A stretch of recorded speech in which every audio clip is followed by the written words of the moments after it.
보고 계시는 사진은 일본 시부야 내리마구에 위치한 한 가정집 앞이에요. 1983년 6월 28일에 오전 9시였어요. 누군가 이 집 앞을 서성이고 있었습니다. 집 안을 좀 살펴보는 것처럼 보였어요. 그 사람은 이웃집에 살던 동네 주민이었는데요. 이른 아침부터 왜 이러고 있었을까요? 이 집은 일가족 6명이 살고 있는 곳이었습니다. 이 이웃은 이 집의 주인인 시라이 사치코의 어머니의 부탁을 받고 이른 아침부터 이곳에 왔던 거예요. 이 시라이 사치코가 며칠 전부터 연락이 되지 않고 있었거든요. 그래서 이웃 주민에게 이 어머니가 부탁을 했던 거죠. 한번 가서 좀 봐줄 수 있겠냐, 이렇게 부탁을 했던 겁니다. 자, 그리고 이 이웃이 집 부엌문 쪽에서 내부의 상황을 들여다봤거든요. 근데 그때 누군가가 문을 열고 집 밖으로 나옵니다. 근데 이상한 건 그 집에 살고 있었던 사람이 아니었어요. 이웃이니까 서로 이미 얼굴을 너무 잘 아는 사이였는데 되게 낯선, 처음 본 사람이 갑자기 막 튀어나온 거예요. 그래서 여기 사시는 분들 어디 계세요? 이렇게 물어봤대요.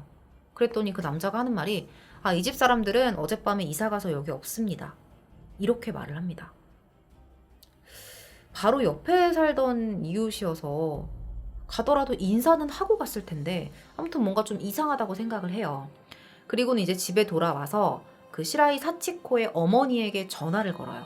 그래서 이사 갔다더라 이렇게 소식을 전하거든요. 근데 어머니가 이 말을 솔직히 믿을 수가 없잖아요. 아무리 그래도 어떻게 부모한테 이사 간다는 말 한마디도 없이 집을 옮기겠어요. 그래서 이거 좀 이상하다. 무슨 일 생긴 걸까? 이제 불안해지기 시작합니다.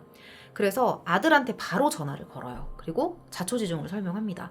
네 누나가 며칠 전부터 전화를 안 받아서 내가 이웃한테 좀 살펴봐 달라고 했는데 왜 모르는 남자가 집에 있다는데?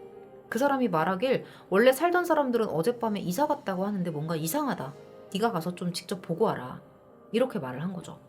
그래서 이 남동생이 친형이랑 같이 샤쿠지 경찰서를 찾아갑니다. 그리고 오후 1시경에 이 형제가 경찰 2명과 이 누나가 살던 집에 도착을 해요. 집 문을 두드립니다. 근데 안에서 아무 대답이 없어요. 그래서 경찰이 부엌을 통해서 좀 들어가야겠다라고 생각을 하고 부엌 문을 열려고 했는데 그 문이 비닐 끈으로 고정이 돼 있는 거예요.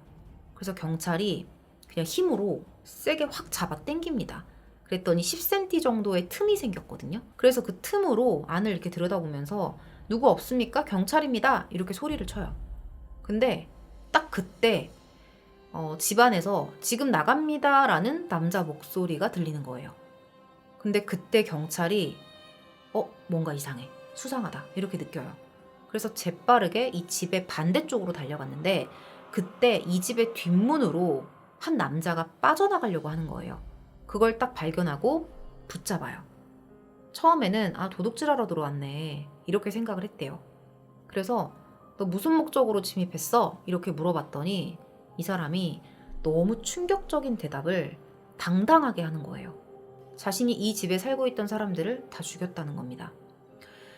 처음에는 경찰들도 그 말을 믿지를 않았대요. 너무 그 태연한 태도와 그런 것들이. 근데 집 안으로 이제 들어가 봤더니 집 욕실 바닥 그리고 욕조 안에 이 시라이 일가 5명의 시신이 겹쳐져 있는 것을 발견합니다.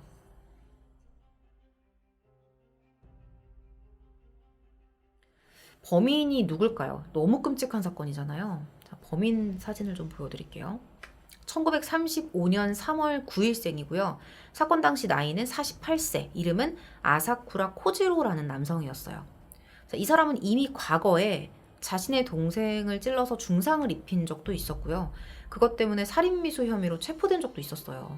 당시에는 우발적이다라고 주장을 했는데 수사를 해봤더니 이미 흉기를 보자기에 싸서 준비해뒀다는 정황이 확인이 되면서 계획범죄라는 사실이 드러났었죠. 결국 당시에 그 사건 때문에 이 아사쿠라는 징역 3년을 선고받았고요.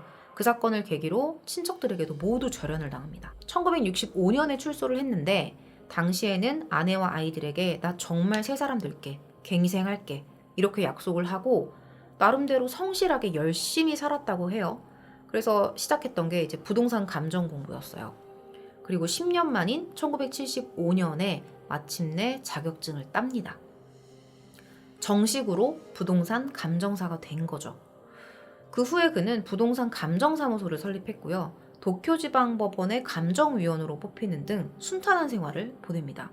그런데 1982년쯤에 아사쿠라가 그 감정사 일에 조금씩 실증을 느끼기 시작해요. 노력에 비해서 좀 돈이 많이 안 들어왔던 것 때문이었어요. 근데 또 마침 그때 이 아내가 뒷바라지를 해주고 있었는데 아내가 이제 병원에 입원을 하게 되면서 당시에 심경에 이 남자의 심경에 많은 변화가 일어났다고 합니다. 그러면서 좀 뭔가 내가 좀 적극적으로 돈을 벌어보자라고 생각을 하고 기존에 이제 감정일 하던 것뿐만 아니라 부동산 거래 업무까지 병행을 하기 시작한 거예요. 그래서 경매로 올라온 매물을 좀 싸게 산 다음에 높은 값에 팔아서 이제 차익을 보는 일을 하기 시작한 거죠. 그렇게 첫 거래 대상이 될 매물을 이 아사쿠라가 정말 열심히 물색을 하고 있었는데 그때 아사쿠라의 눈에 띈 것이 바로 이 시라이 일가의 저택이었던 거예요.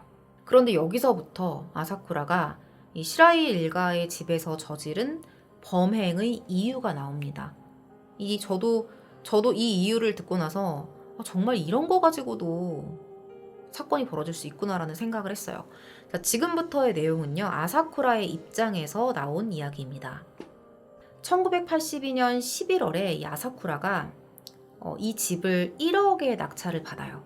되게 큰 돈입니다. 좀 무리이긴 했는데 뭐 어차피 다시 팔아서 차익 남기면 되는 거니까 하고 크게 망설이지는 않았어요. 자, 이후에 아사쿠라가 시부야의 한 부동산 업자에게 1억 2,950만 엔을 받고 그 집을 팔기로 해요. 계약이 성사가 된 거죠. 이제 시세 차익을 실현할 수 있는 거예요. 그래서 이 아사쿠라가 선계약금으로 1,500만 엔을 받아요.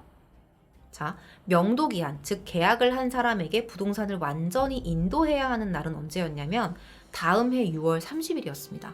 자, 그렇다면 아사쿠라는 정말 무슨 일이 있어도 그때까지 이 경매로 낙찰받은 집을 원상태로 복구를 해놔야 되는 상황인 거예요. 만약에 이 명도기한이 지켜지지 않으면 계약금의 2배를 물어내야 돼요. 3천만 엔을 이렇게 위약금으로 물어내야 되는 그런 상황이었던 거죠. 아사쿠라 입장에서는 하루라도 여기 살던 사람들이 빨리 좀 나가줬으면 좋겠다고 생각을 했을 거예요. 그래서 아사쿠라가 집을 낙찰받자마자 시라이 아키라에게 퇴거를 요청을 했거든요. 근데 이 집에서 정말 온갖 이유와 핑계를 대면서 안 나가요. 우린 못 나가요. 막 이러는 거예요. 그래서 제가 보상금으로 500만 엔 드릴게요. 계속 이렇게 돈을 주겠다고 하면서 협상을 해봐도 소용이 없는 거죠. 그래서 결국에는 아사쿠라가 어떻게 했냐면요. 이 시라이 아키라를 상대로 명도 소송을 제기를 합니다. 그랬더니 시라이가 소송을 취하해주면 내가 바로 이사 가겠다라고 한 거예요. 그래서 그 말을 듣고 그냥 소송을 취하했어요. 근데 상황은 하나도 변한 게 없었습니다. 그냥 소송 취하하려고 거짓말을 했던 거예요. 약속이 잘 지켜지고 있는지 이 사람이 찾아가서 봤는데 이사는 하지도 않았고요. 짐을 싸는 신용도 안 하고 있었던 겁니다. 사실 이 집이요. 시라이 장인의 소유인 집이었습니다. 장인의 빚 때문에 이 집이 경매에 올랐던 거고요. 근데 알고 보니까 시라이 장인이 사위한테 이렇게 말한 거예요. 야, 절대 나가지 마. 그냥 무작정 그냥 버텨. 눌러앉아 있어. 이렇게 말한 거죠. 그래서 다들 그냥 무조건 우기자, 나가지 말자 그냥 이러고 있었던 거예요. 이 시라이 장인이 이 부동산 거래 베테랑으로 소문이 자자한 사람이었습니다. 관련된 경험이 많기 때문에 퇴거 보상금을 최대한 높게 받을 속셈으로 시간을 끈 거예요. 안 나가려고 한 게 아니라 돈을 최대한 많이 받아내려고 했던 거죠. 자, 당시에 이제 이 사람이 제시했던 금액은 500만 엔이었잖아요. 근데 당시 시세로 따졌을 때 퇴거 보상금 500만 엔이면 이것도 큰 돈이었거든요. 근데 이 사람이 요구했던 건 얼마였냐면 3천만 엔이었습니다. 그것의 6배가 되는 돈을 주지 않으면 나가지 않는다라는 거죠. 이때부터 아사쿠라가 사리를 느끼기 시작했다고 해요. 본인의 말로는 그렇게 말합니다. 당시에 자기가 지불하고 있었던 그 매물의 금리만 해도 월 100만 엔이었거든요. 그러니까 일단은 빨리 건물을 매각을 해야 되는데 퇴거 교섭 자체가 성사가 안 되니까 화가 너무 많이 난 거죠. 분노를 주체를 못한 겁니다. 그리고 곧 그 분노가 끔찍한 사건으로 표출이 된 거죠. 자, 여러분들이 조금 오해하실 수도 있을 것 같아서 제가 말씀을 드려요. 근데 이 사람이 사리를 느끼기 시작한 과정을 이 사람의 입장에서 이 사람이 말했던 걸 제가 설명을 해드리는 거지 일가족 5명을 상대로 저지른 그 끔찍한 범행이 그럴만했다라고 말씀드리는 건 아닙니다. 오해를 안 하셨으면 좋겠어요. 어떠한 이유에서든 이건 아니잖아요. 안 되는 건 안 되는 거니까요. 명도 기한을 약 한 달 남긴 5월 하순이 됩니다. 이때부터 아사쿠라가 치밀한 범행 계획을 세우기 시작해요.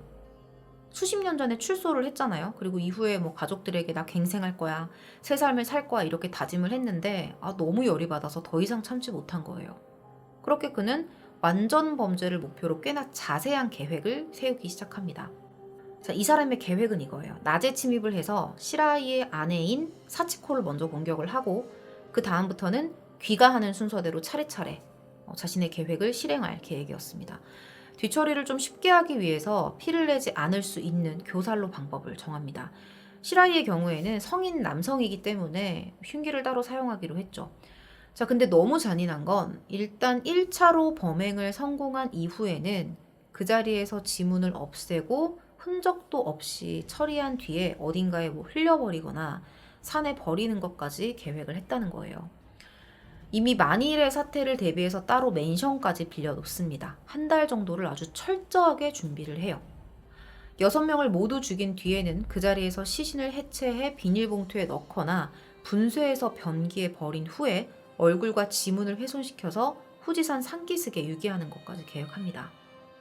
방법은 뭐 당연한 거고요. 범행과 이후 처리에 필요한 갖가지 도구들을 다 구매해요.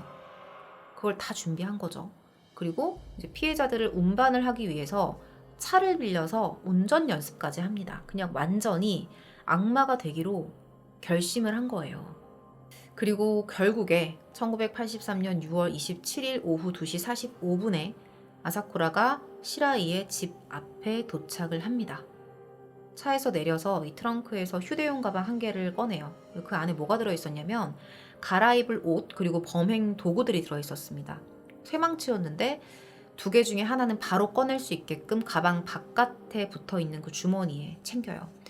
그리고 곧장 정말 망설임도 없이 내가 이렇게 해도 될까라는 생각도 없이 바로 시라이의 집 문을 두드려요.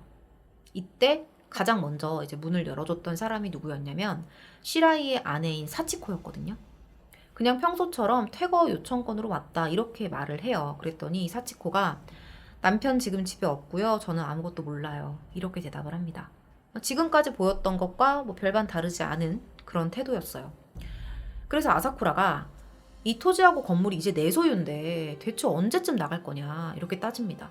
그랬더니 사치코가 그냥 대답도 안 하고 그 말을 무시하고 자리에서 일어나서 그냥 다른 곳으로 가버립니다. 그리고 아사쿠라도 일어나서 그녀를 쫓아갔어요. 거실로 갔습니다. 거실은 누가 있었냐면요. 시라이 부부의 셋째인 마사토 씨와 막내 마사코가 함께 있었습니다. 이제 아사쿠라는 이렇게 생각했어요. 더 이상 자비심이 필요 없구나. 소용없구나. 그래서 가방 겉주머니에 있었던 이제 쇠망치를 꺼내서 거기에 그리고 마사토 씨하고 마사코가 같이 있었다고 했잖아요. 근데 그 아이들이 보는 앞에서 사치코의 머리를 공격해요. 처음에는 너무 놀라서 막 비명을 지르면서 도망을 쳤거든요. 근데 이미 한번 공격을 당한 상태이기 때문에 결국에는 이제 아사쿠라의 손에 무참히 목숨을 잃게 되죠. 그때 셋째 마사토 씨가 이제 엄마의 모습을 봐요. 그래서 막 울기 시작합니다. 근데 이 울음소리가 밖으로 새어나가면 안 되니까 바로 또 마사토 씨를 공격을 해요. 남은 마사코까지도 똑같이 목숨을 잃게 됩니다. 아사쿠라는 순식간에 범행을 저지르고 이 3명을 욕실로 옮겼고요. 거실과 부엌에 남아있던 피를 걸레로 다 닦습니다. 그 후에 다시 욕실로 돌아와서 이 피해자들을 욕조에 집어넣고 덮개로 덮어서 감춰놔요. 근데 조금 있다가 이 집으로 둘째 토모코가 들어옵니다. 학교 수업을 마치고 이제 온 건데 현관문을 처음에 딱 열었는데 소파에 아사쿠라가 앉아있는 걸 본 거예요. 근데 놀라지를 않아. 왜냐면 그동안 워낙 자주 왔던 아저씨였기 때문에 그냥 저 아저씨 또 왔네? 이러고 그냥 모르는 척합니다. 놀라지도 않습니다. 그리고 그냥 무시하고 자기 방으로 2층으로 올라가려고 해요. 근데 그때 아사쿠라가 뒤에서 말을 걸어요. 언니는 언제 오니? 이렇게 물어본 거예요. 그랬더니 이틀 후에 와요. 이렇게 대답을 합니다. 근데 아사쿠라가 그 말을 듣자마자 토모코의 앞을 가로막고 이제 목을 조른 거죠. 강하게 저항을 했는데요. 결국에는 목숨을 잃게 됩니다. 순식간에 4명을 살해했잖아요. 이 사람은 자신의 마지막 계획인 이제 시라이, 이 집의 가장이죠. 시라이에 대한 범행을 준비하기 시작합니다. 자동차 트렁크에 넣어뒀던 범행 도구를 챙겨서 다시 집으로 들어왔고요. 이제 귀가하기만을 기다리고 있었던 거예요. 그리고 9시 30분경에 시라이가 집으로 돌아옵니다. 이번에도 아사쿠라는 명도건으로 협상을 하려고 왔다, 이렇게 거짓말을 해요. 그리고서는 둘이서 거실 소파에 앉아가지고 마주 앉아서 30분 동안 그 이야기를 합니다. 이거 되게 소름 돋지 않아요, 여러분? 전 이게 너무 소름 돋았어요. 그러니까 그 집에서 무슨 일이 벌어진지도 모르고 이 아빠는 이 사람하고 계속 얘기를 하고 있는 거야. 근데 이게 아무리 얘기를 한다고 해도 30분이 지났는데 옆에 가족들이 아무 인기척이 없다는 거를 모를 수가 없잖아요. 그래서 결국 이 사람이 눈치를 챈 거예요. 집이 너무 조용하고 와이프는 보이지도 않고 애들 소리 하나도 안 들리고. 근데 그 눈치챈 것 같은 눈빛이 또 아사쿠라의 눈에 보였겠죠? 두 사람이 동시에 벌떡 일어납니다. 아사쿠라가 바로 시라이의 명치를 가격해요. 고통이 엄청났을 거예요. 바로 상체를 숙일 수밖에 없었는데요. 그 틈을 타서 아사쿠라가 범행 도구를 꺼낸 뒤에 시라이를 공격합니다. 저항을 할 틈도 없이 진짜 무차별적으로 공격이 이어졌어요. 결국에 시라이가 바닥에 쓰러진 채로 숨을 거뒀고요. 아사쿠라는 시라이도 욕실까지 옮깁니다. 그리고 그 사람이 입고 있었던 옷은 벗겨서 욕조에다가 숨깁니다. 그리고 새벽까지 기다리다가 오전 4시 반경에 이 아사쿠라는 자기가 준비해왔던 새로운 옷으로 갈아입었고요. 밖으로 나가서 차 트렁크에서 전동 고기 다짐기, 그리고 뼈에 쓰는 칼, 톱, 비닐봉투 이런 걸 꺼내서 다시 집으로 돌아옵니다. 정말 너무 잔인해요. 이런 상상을 계획하고 실행할 수 있다는 게. 그리고서는 이 계단부터 욕조까지 이어지는 복도에다가 자기가 준비해온 도구를 순서대로 늘어놔요. 그리고서는 속옷 한 장만 입고서 뒤처리를 시작합니다. 이게 정말 제가 묘사하기도 너무 힘들어요. 토막 작업을 한 거예요. 이후에는 몸을 씻고 다시 옷을 입은 뒤에 잠이 듭니다. 그리고 얼마 지나지 않아서 사치코 모친의 전화를 받고 왔던 그 이웃이 집 앞을 서성이기 시작했던 거예요. 앞서 말씀드렸던. 그 모습을 아사쿠라가 안에서 본 겁니다. 그래서 밖으로 나왔던 거죠. 그렇게 대충 그냥 가족들이 이사를 갔다고 둘러대고 경찰을 피해서 도주를 하려다가 현장에서 잡힌 거예요. 내 바로 옆에 이웃집에서 내가 자는 사이에 이런 일이 밤새 벌어지고 있었다는 거를 알게 된 그 이웃분도 정말 충격이 컸을 것 같아요. 가족은 뭐 당연한 거고요. 이 사람은요, 체포가 되고 나서도 뭔가 흔들림이 없어요. 굉장히 차분하게 진술합니다. 나는 지극히 정상이고 내 심경에는 전혀 변화가 없다. 그러면서 나 진짜 시라이는 뼈까지 산산조각을 내주고 싶었다. 부인인 사치코 아이들에게까지 그런 거는 진짜 미안하게 생각한다. 이렇게 말합니다. 그러면서도 그래도 사치코가 나를 계속 무시하는 게 마음에 안 들었고 애들도 살려두면 나중에 나한테 복수할 거 아니냐. 그래서 그랬기 때문에 후회는 없다. 이렇게 말을 해요. 속이 너무 후련하다. 난 잘못 없다. 그냥 내내 이런 식으로 진술을 합니다. 자, 그런데 그랬던 그가 유일하게 감정을 내보였을 때가 있었어요. 언제였냐면 자신의 가족에 대한 질문을 받았을 때. 나는 가족의 행복을 지키기 위해서 이런 짓을 했는데 도리어 이게 가족을 힘들게 만들었다. 라면서 눈물까지 흘립니다. 너무 모순이죠? 자, 그리고 아까 전에 그 토모코한테 언니 언제 오니? 이렇게 물어봤던 거 기억나시죠? 자, 시라이 일가에서 유일한 생존자가 있었습니다. 첫째 요시코였는데 당시에 학교 소풍에 가 있어서 가까스로 그 변을 피할 수 있었던 거예요. 사실 요시코보다 먼저 소식을 접한 건 학교 측이었습니다. 이미 소풍이 진행되고 있을 때 그 소식이 전해졌는데 이 아이는 그걸 모르고 이제 소풍을 즐기고 있었던 거죠. 근데 소풍이 끝나기 전까지 선생님들이 그 소식을 전할 수가 없었다고 해요. 요시코는 집에서 무슨 일이 벌어졌는지 아무것도 모르고 가족들에게 주겠다고 기념품까지 삽니다. 소풍이 끝나고 돌아왔을 때도 친척들이 말을 못해요. 너무 어린 아이한테는 정말 받아들이기 힘든 사건이잖아요. 성인도 받아들이기 힘든데. 그래서 처음에는 이제 교통사고로 다 세상을 떠났다 라고 거짓말을 했었대요. 그러다가 장례식 도중에 아이도 진실을 알아야 된다는 판단을 하고 가족들이 이 끔찍한 살인사건의 피해자라는 것을 요시코에게 밝힙니다. 당연히 엄청난 충격을 받게 되죠. 그 후에는 이 아이가 큰아빠에게 양녀로 거두어졌는데요. 한동안은 심각한 트라우마에 시달렸다고 합니다. 다행인 건 시간이 점차 흐르면서 이제 정상적으로 학교를 졸업했고요. 결혼도 해서 이제 안정된 삶을 살고 있다고 하네요. 자, 재판에 대한 내용을 끝으로 오늘 컨텐츠를 마무리할게요. 자, 판결이 어떻게 났을까요? 1983년 7월 19일 도쿄지방검찰청은 아사쿠라를 살인, 시신 훼손 등의 혐의로 도쿄지방법원에 기소합니다. 첫 공판에서 아사쿠라는 기소 사실을 인정하면서 대단히 미안한 짓을 했다라면서 사죄를 했어요. 검찰은 아사쿠라가 범행에 사용하기 위해서 차량을 구입했다는 것, 그리고 아지트로 아파트를 빌리고 50개에 달하는 범행 도구를 사전에 준비하고 있었다. 이런 점에서 계획 범행이라고 주장을 합니다. 그런데 여기서부터 어디서 많이 보던 장면이 나와요. 이 아사쿠라의 변호인단이 범행 당시에 이 사람은 심신미약이었습니다. 이렇게 주장을 한 거예요. 이후에 정신감정을 하는데 결과는 문제가 없다. 사건 당시에는 긴박하긴 했겠지만 사리분별도 할 수 있었고 행동하는 능력 모두 다 정상이었다라는 결과가 나옵니다.